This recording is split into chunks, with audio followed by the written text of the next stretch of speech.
Hello everyone, how are you all.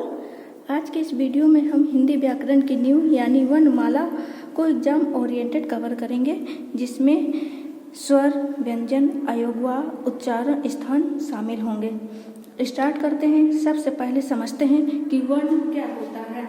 वर्ण मुख से निकली ध्वनि के लिखित रूप को वर्ण कहते हैं। यह भाषा की सबसे छोटी लिखित इकाई होती है।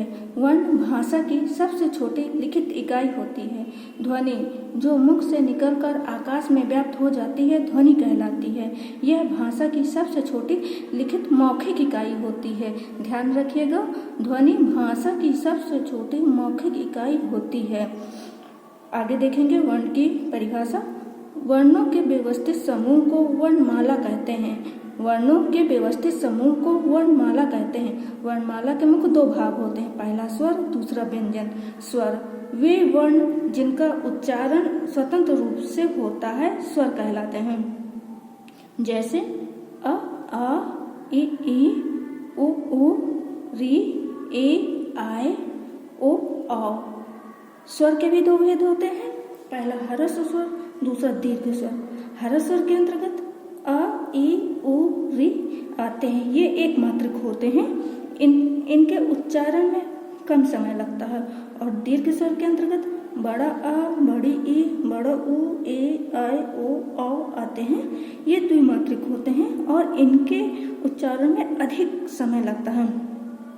अक्सर यूपीटेट में एग्जामिनर सवाल बनाते हैं कि री कौन सा स्वर है, ह्रस्व स्वर या दीर्घ स्वर। तो ध्यान रखिएगा, री ह्रस्व स्वर है, न कि दीर्घ स्वर। री ह्रस्व स्वर है।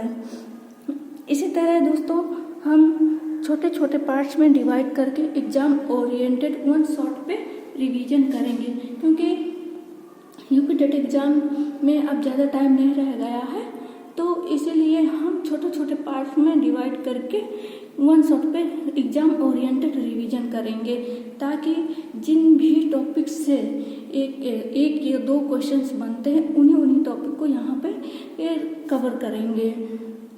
इस वीडियो से आपके लिए दो सवाल हैं। पहला, वर्ण और ध्वनि में अंतर क्या है। दूसरा सवाल, उच्छिष्ट व्यंजन जिन्हें द्विगुण व्यंजन बोलते हैं, वो द्विगुण व्यंजन कौन कौन से होते हैं। इन दोनों सवालों के जवाब आप कमेंट बॉक्स पे दीजिएगा। थैंक यू, शुक्रिया।